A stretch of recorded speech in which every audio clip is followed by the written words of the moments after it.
Okay, I think we can begin.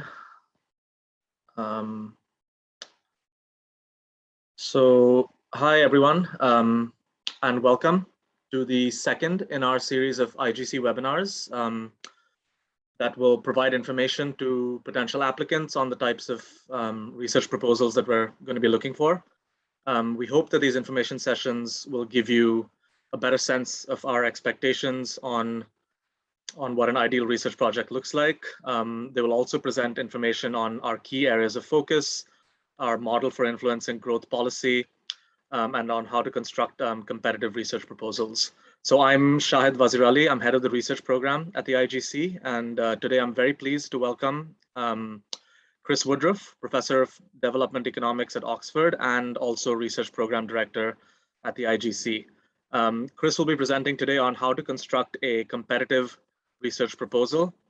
Chris has been closely involved with the IGC for many years, has played a central role in proposal evaluation and selection, and so is ideally placed to give us insights into what a good research proposal looks like, and also to be able to answer some of your questions as well.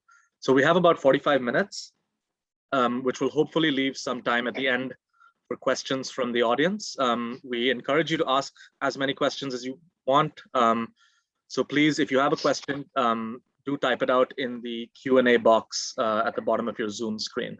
So over to you, Chris. Great. Thank you, Shahid. Let me just jump on and share my screen and get started right away so that we have as much time as possible for. So this is, so as Shahid said, I'm at the University of Oxford and also with the IGC. So how we're now in summer break at universities in the UK, and I spent my summer vacation much of the way I usually do, which is reading grant proposals. I think I estimated the other day that I've probably read something like 5,000 grant proposals in the last 10 years. So this is going to be a few comments that kind of distill some of the lessons that I think I take from reading those grant proposals and thinking about which ones are competitive. So I've styled this as 5 tips for better proposals. I list the tips here. I'm going to go through each of them one by one, so I won't spend time on this slide. But this is kind of a roadmap of what I'll say in the time that I have for prepared comments, and then happy to answer questions on these or any other topics related to the research proposals, grant proposals, as they come up. So first, the first thing I sort of tip is focus your question and tell us how you're going to advance the existing literature. I think all of us kind of initially have an idea that each project we take on is going to be the most important project we do, and it needs to address a really big question and a really big point and kind of try to answer everything. Research is incremental. Focus the question and link it tightly to the existing literature. It's often useful to start, can't always be done this way, but it's often useful to start with a paper that's out there already that you think to yourself first, how would I reproduce that paper in this context? And then how would I push the ideas in that paper forward? So it's kind of starting from an existing literature and kind of pushing the idea forward incrementally.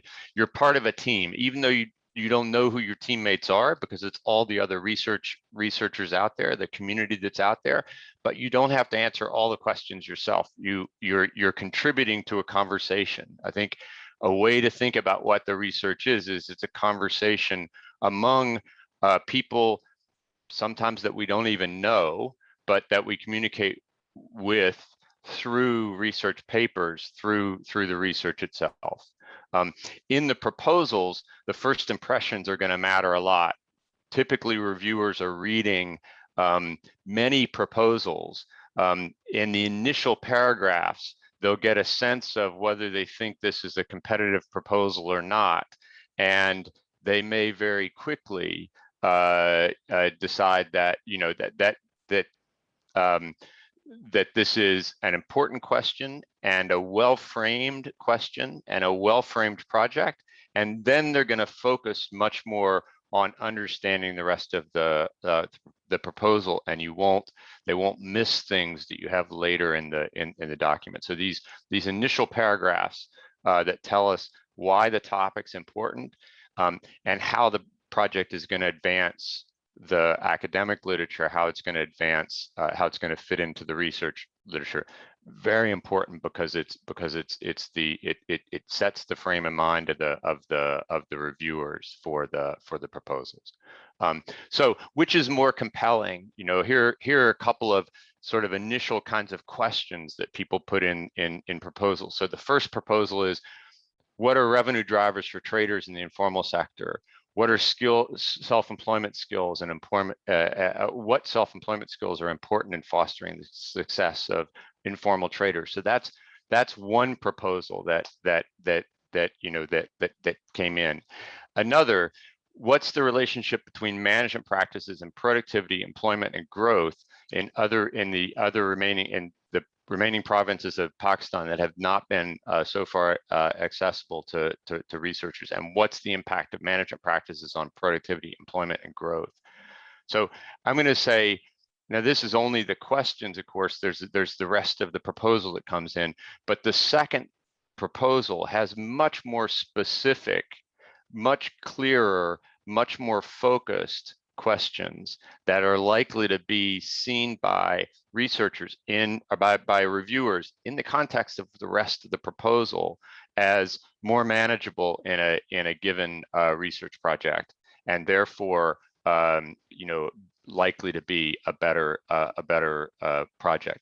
The first is trying to get at a big set of issues. It's an important set of issues, but usually we're going to think you can't take that all on at the same time. You've got to break the revenue drivers for traders in the informal sector down to pieces. What part of it comes from demand? What part of it comes from constraints on supply, and so forth, and then begin to break it down into pieces and say, my research project is about one of those pieces, not about the whole big question. Now, it might be framed in the sense of, why is this important? It's important because we need to understand the big question, right? But the project has to come down to something which is manageable and sort of bite-sized for an individual research project. And I think one of the things that I see in proposals often is an attempt to address and answer a really big question, and then never getting down to the place where we're in the question is compact enough and narrow enough to really be addressed in a single research project. Okay, so that's the first thing. The second is, know the literature before you write the proposal. Of the 5,000 proposals I've read, I'm going to say something like 3,878 of them start with the first activity is desk research. No, desk research is something you do before you do the proposal. You know what the literature is. The funded proposals typically have a lot more citations in the introductory paragraphs. So the citations are code words. They're shorthand for a set of ideas. It's not just, it's important not just because those citations are there, but those citations tell the reviewer this is what the project is about.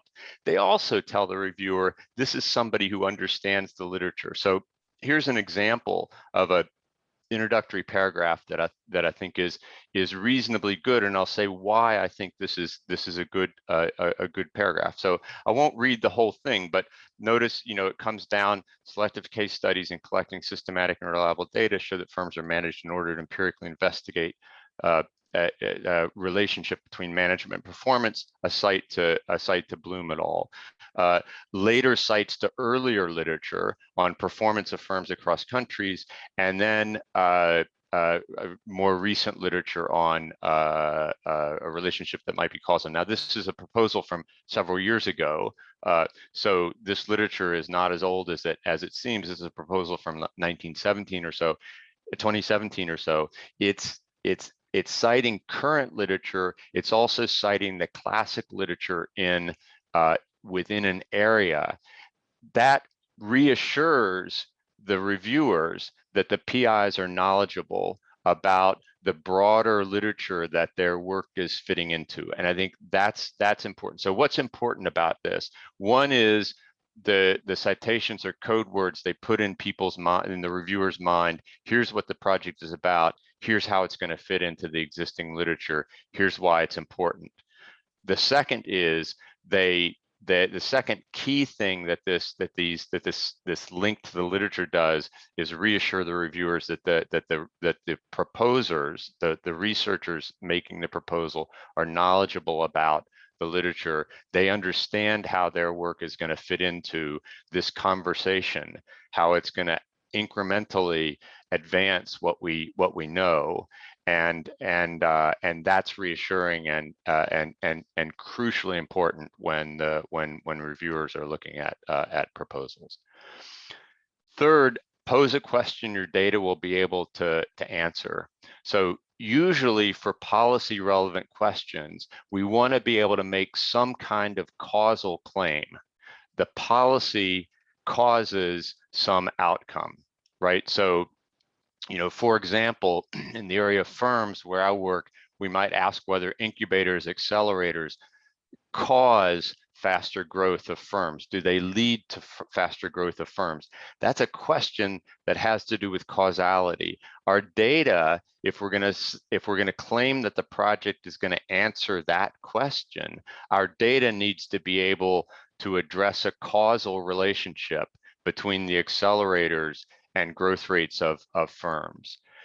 Machine learning, which has become kind of increasingly prevalent in economics research, not always for the main design, often in other parts of projects, but machine learning is built around prediction.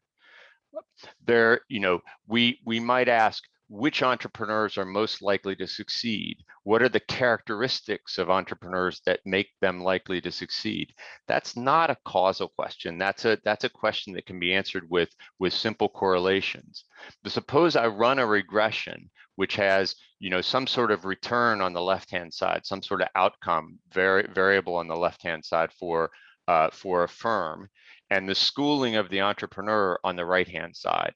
And I find that the entrepreneur's schooling is positively associated with the success of an enterprise. I can ask myself, is that a useful finding? What can I do with that? Well, it depends on what the question that I'm interested in is.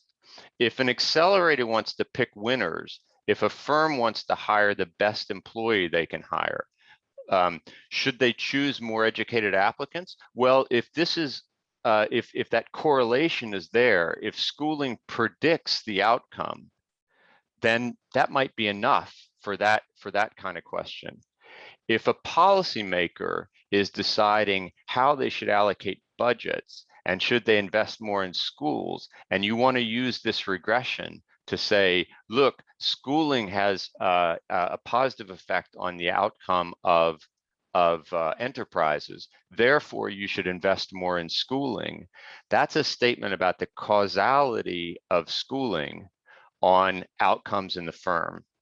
Then we've got to have a much tougher sort of set of a much more difficult. We have a much more difficult task in convincing people that schooling is causing the increase in revenues of the firms. So again, just to say, the first of these, if we want to just say, if we're trying to find the fastest growing firms, should we focus on entrepreneurs with more schooling? That's just a prediction problem.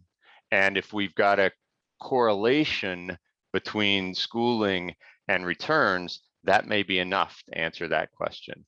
If we want to answer a policy question that has to do with investments in schooling, that's a higher bar. That's one that implies causality, and we have to really worry about then being able to identify a causal relationship between schooling and firm outcomes. So that leads to the fourth point, which is if you want to make causal policy claims, you need to focus on a counterfactual. You need to convince us that you've got a viable and relevant counterfactual. So I'll give an example here. It's one of my favorite maps from the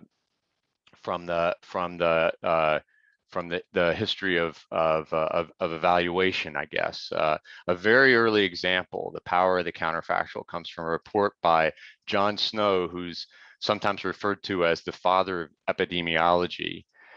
Comes from the 1850s in London. London was suffering from an outbreak of cholera, and the perceived wisdom at the time was that cholera was transmitted through the air, that it was an issue of bad air. And Snow thought that it was instead an issue of bad water, that cholera was transmitted through water and not through air. And he wanted to show that. But how?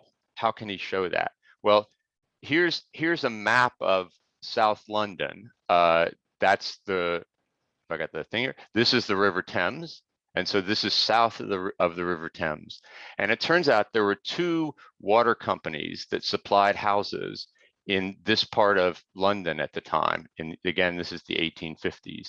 One of them, the Southwark and Vauxhall Company, used water that their intake was in this area in London after the river had passed through London and had become quite dirty, because at the time everything from the city just dumped into the river unfiltered, and had become quite dirty. So the intake of the water was quite dirty. The other water company, Lambeth, took its water from upstream before the water hit London, and therefore the water was much cleaner. And Snow thought he could use the difference in the water quality of the two companies in order to show that water was the cause of cholera and not air. So let's think about how we might do that. There's so many different identification strategies on one map, which is what I like about this map. So the first thing, and this is what Snow actually used, is there was an area in southern London, a subset of the whole area covered by these two water companies, where both companies served the same neighborhoods. And there's a quote in this article in the Scientist, which I cite here at the bottom of this slide, which notes that the pipes were so intermingled that Snow had a near perfect random sampling of neighbors, virtually identical in every way except for their source of water. So think here, this is almost like a randomized experiment, but it's not a randomized experiment. He's using administrative data. He's using data from existing households in a cross section, but he's able to claim credibly that the households are as good as randomly assigned to one water company or the other. And that's what Snow is actually gonna use in his study. So it's not an RCT, but it's in this subset of the area. It's a place where he can credibly claim that households are as good as randomly assigned to the water company. Now, lots of times we'll make claims with administrative data. Policies come into effect in some places, not in others. Certain people are affected by policies, not others, and so forth. We make claims that the assignment of policies to some people and not others is as good as random. In a proposal, we want to make very clear, and we want to be as convincing as we can that really is as good as random. And that was the challenge, of course, that Snow would have faced in this circumstance. But there are other identification strategies that we could think about on this map as well. One is note that there's a long border here between the red areas and the green areas, places where there are households just to one side or the other.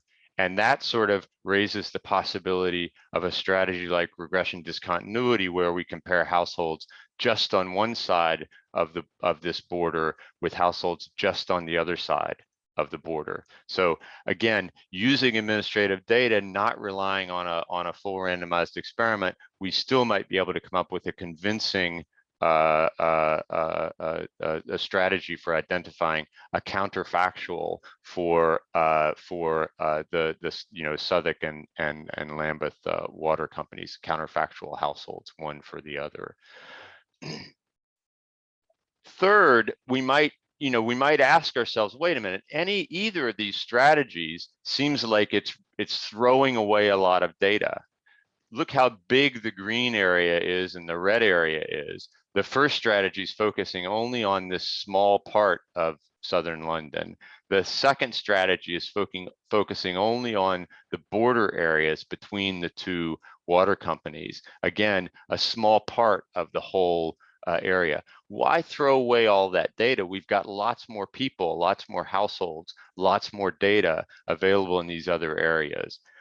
So we're likely to have a difficult time convincing people that households over here in this part of the Southwark and Vauxhall area are similar to households way over here in the Lambeth service area, right? So if we take a big comparison like that, we have to work really hard to convince people that this is a valid comparison, that this is all else equal except for the water service company, and that's going to be our challenge, and that's why we might think that focusing on this narrow area might be more useful. We might be able to create a matched sample, for example, using propensity score matching or some other sort of matching methods. Usually in that case, we'll have to work very hard to convince reviewers that matching on observables, because we're going to have to match households on structure of the household, things that we can measure in whatever data we have, that matching on observables is going to create a valid counterfactual. Usually that's quite a challenging task.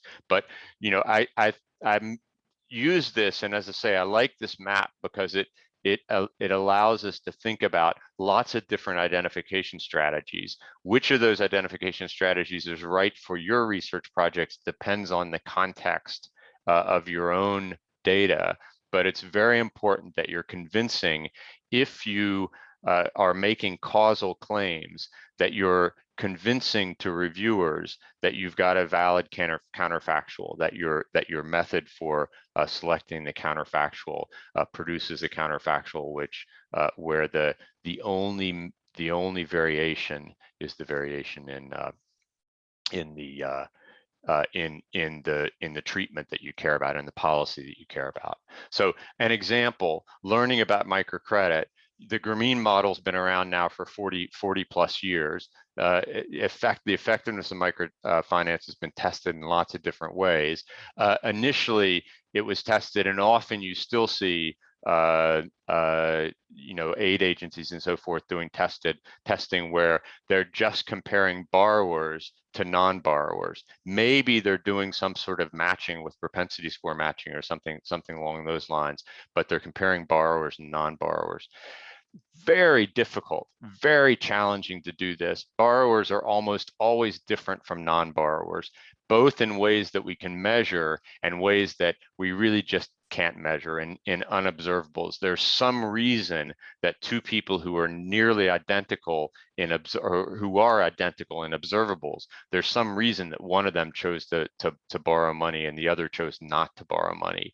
And we're going to have a hard time convincing people that reason is not some unobservable that's also correlated with the outcome that we care about. So we have to think very hard about some of these comparisons. Sometimes the comparison in one context for one question will be fine, and people will be able to convince people that this is a valid comparison.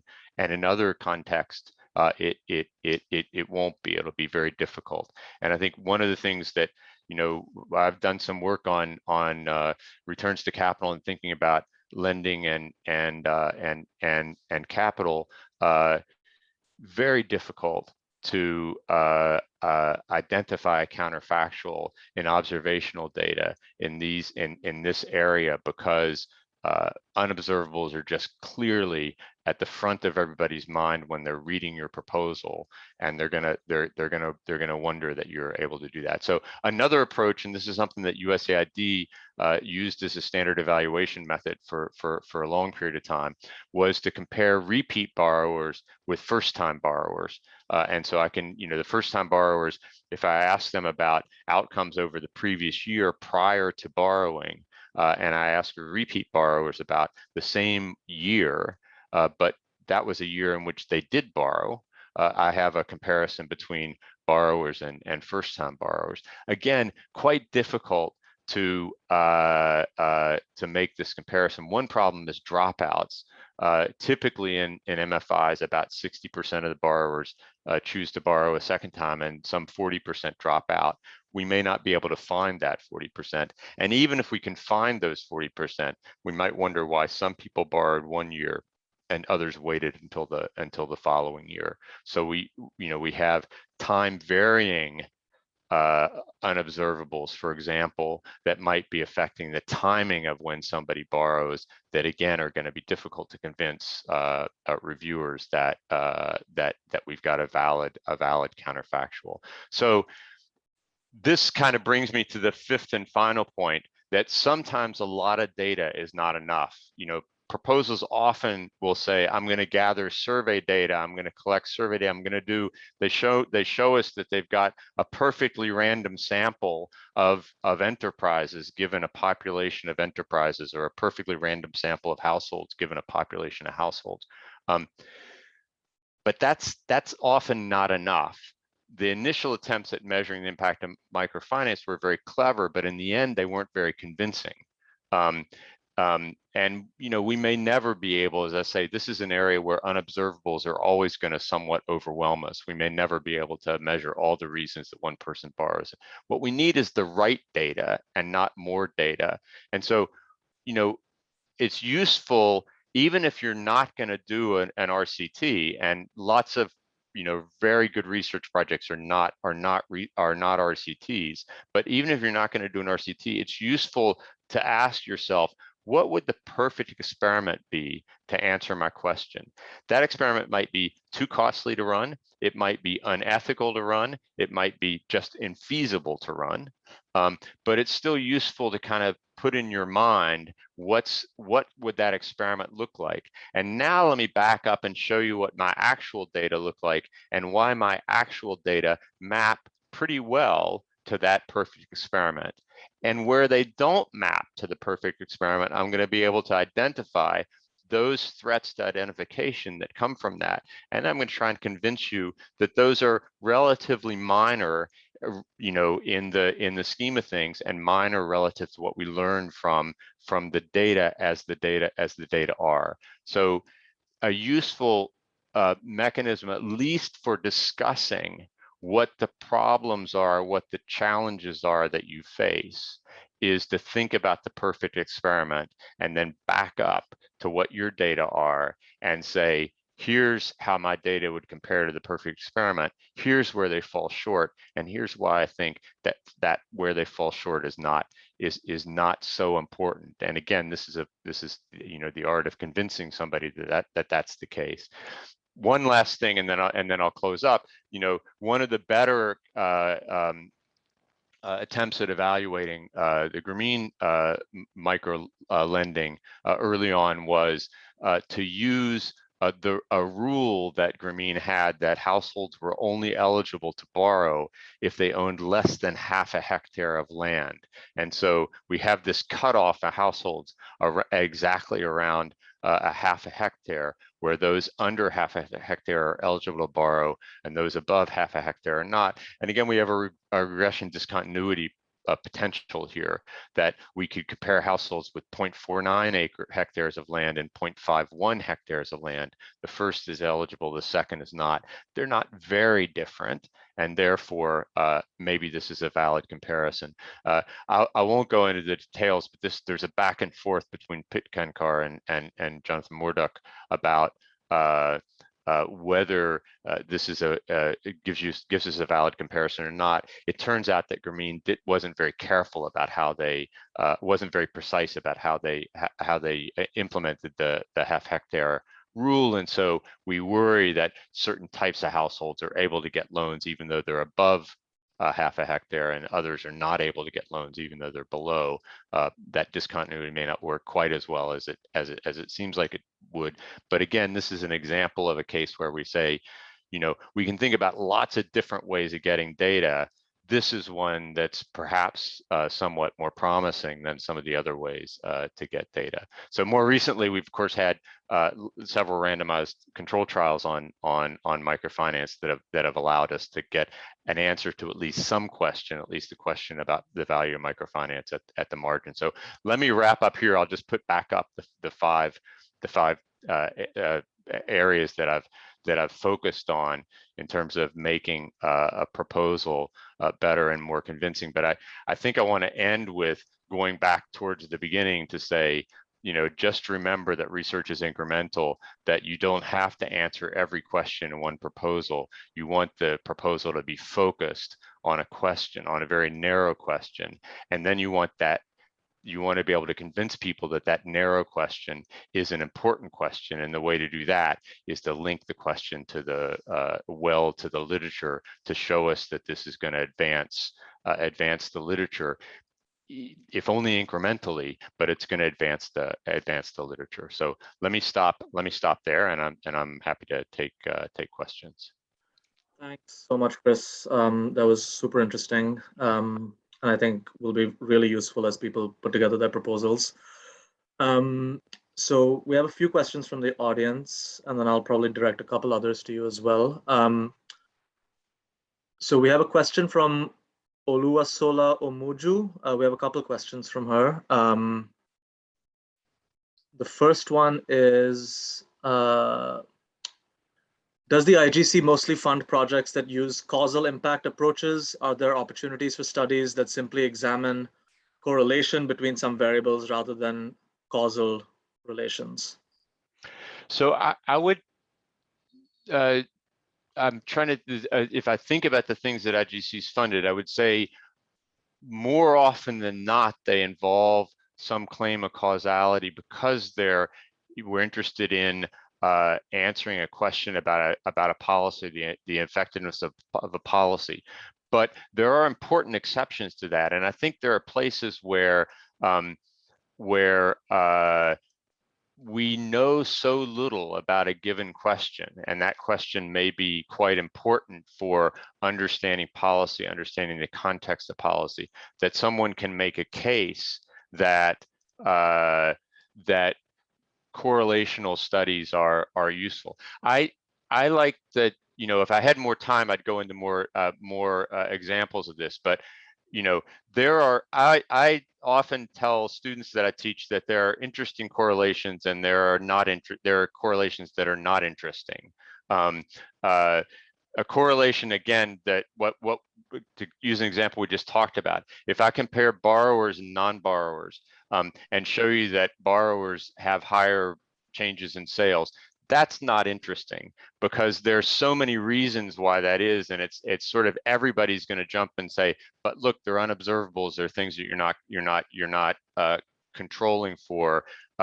That's not very interesting. There are other places where a correlation can be interesting, and just showing that two things move together is useful. And so I think I wouldn't rule out the studies that look at correlations. Again, I think you want to be very careful about telling us why. First of all, you want to be careful about what you claim. You don't want to claim it's causal and then it's a correlation. So that's the first thing. And the second thing is you want to make sure that you you map that to the literature and you say, look, given where the literature is, even a correlation is interesting. And if you can make that case, I think those are things that IGC and others have funded and have been important. Thanks. Another question from Zain Chowdhury from Heidelberg University. Can you talk a bit more about proposals that are on the edge? What do proposals that just barely fail but are overall done well lack? Yeah. So one quick answer that comes to mind, a snippy answer that comes to mind is luck, because some proposal rounds are just more competitive than others, and so if we were able to record this well enough, we could do a nice regression discontinuity of what's the effect of being funded or not funded by a given research program, because there is a certain element of luck in that sense. There's also a certain element of luck in the sense that, look, proposals can get, all of us, there's a lot of literature on this where we look at judges. If you happen to get reviewed after lunch on Tuesday, maybe that's a bad time to be reviewed. There's a certain amount of luck in terms of what the review is. But I would say the thing that, aside from those factors, the ones that are just on the edge, I think it's making a convincing case. So I'd say there are two things. One is it's making a convincing case that, as I just said, that there's an advance in the literature here, and that this is well tied to the literature. I really think that's important. The other is most of the panels will want to look back and say, we funded things that worked. And so there is a certain element of, go back to the regression that I showed with schooling on the right-hand side and outcomes on the left-hand side. There's a certain amount of just prediction that comes out of this, right? And so we're trying to say, do we think this is going to work or not? And so this is where I think, having done the desk research, having done what you can do with existing data, having done what you can do with the existing literature, and being able to convince people that this is really going to work, that you're really going to be able to implement this, and that you're really going to get results, I think makes a big difference. Panels, my experience is panels are willing to take risks for things that they think are big return, and there's risk involved. But the marginal proposals tend to be ones where we know the gain is more incremental than that. And so there we're looking for things where the risk is smaller. And so it's how you convince us that what you're going to do, you're actually going to be able to pull it off, and we're going to see those results. Yep. So this is another question. So how would you approach a literature review to understand where the frontier of knowledge is? So what's a good way to find the right papers? Yeah. So always, that's probably the hardest thing, I think, as a researcher, is coming up with what the question is. I think that's something that I'm not sure it gets easier over time. It does get easier once you get into a literature, and the deeper you go into a literature, the better understanding you have of what the open questions are that are answerable open questions, and the better ideas you're going to have about how you find those questions. So I think one answer is just to really become expert in a literature. So thinking about the papers that are cutting edge. I know lots of people will do things where they look at, even in discussion groups, we'll take papers that are published in top journals and ask, why is it this paper got published in top journal? What is it about this paper that made it get across that threshold? And I think there are things we can, learn about that. I think increasingly that, if you find a good recent literature review on a topic, the literature review will often point to, areas where, if not very specific questions, at least areas where there are open questions that need to be addressed.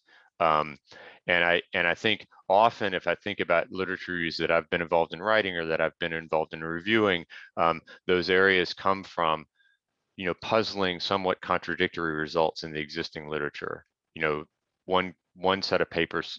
So I give an example that I give, I talk about a lot of times.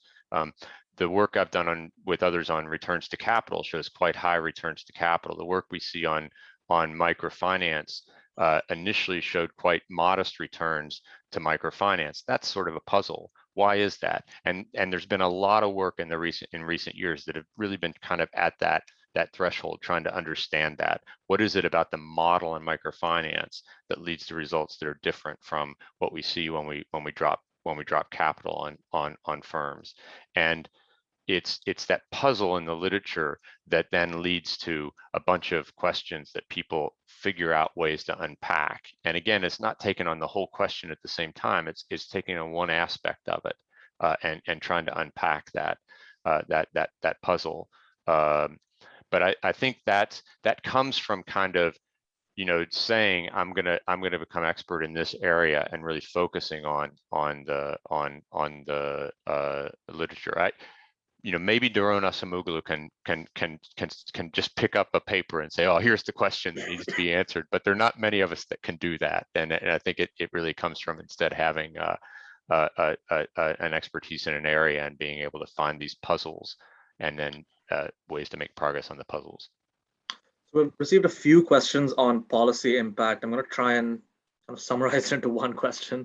But so Ziming Lee from Wuhan University asks, how important is it to know about the impact of similar policies in different countries? And we've received a few other questions on policy impact as well, especially with regards to proposal writing. As a reviewer, how important is it for you to read about the applicant's knowledge on the policy side of it?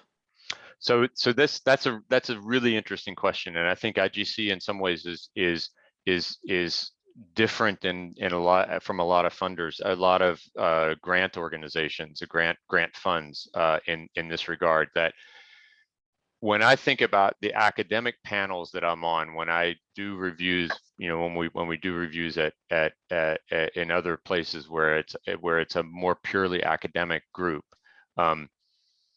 I think it's this is probably not what our funders want to hear, so I should be careful about how I say this. But I think the first priority is the quality of the research. Is this credible? Is it going to make a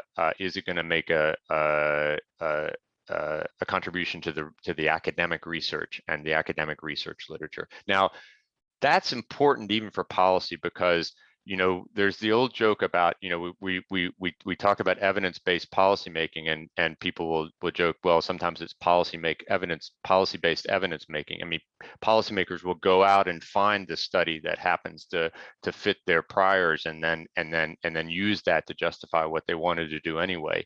And so the quality of the research and the quality of the evidence matters. And so I think it's right for us to sort of say, look, let's first set a bar on the quality of research and see, is this fundable or not? And then kind of ask, what's the contribution to policy? Suppose this works and it gets carried out, what's the contribution to policy? And at that point, the contribution to policy is going to matter. All else equal, we want the ones that are more policy oriented. IGC is slightly different in the sense that the decision process is made by a group of academics, but also country program coordinators and directors. And the country program coordinators often think first about policy and how important the question is, and then think about the research. So the discussion is slightly different, and policy takes a slightly higher place in the discussion with IGC than it does in a typical academic research program.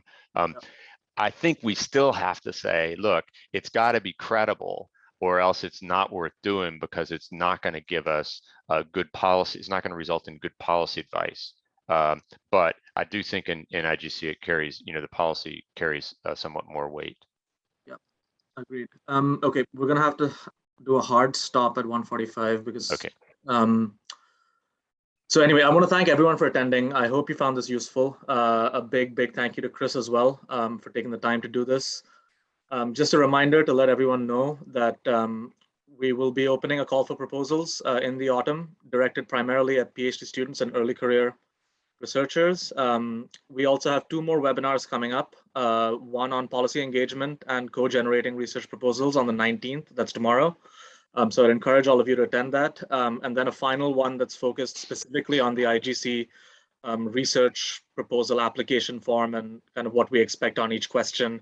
I can see that there are a few questions in the chat box on that topic and on the policy engagement topic as well. So these 2 webinars would be useful for you. So that's on the 2nd of September. I encourage everyone to attend that one as well. You can go onto the events section of the IGC website to register for these 2 webinars. Yeah, and finally, we'll just be sending out a short survey to kind of gather your feedback on the session that we just completed. And we'd appreciate you taking 5 minutes to fill this out. So thanks, everyone, and have a great day. Thanks, Chris. Thank you.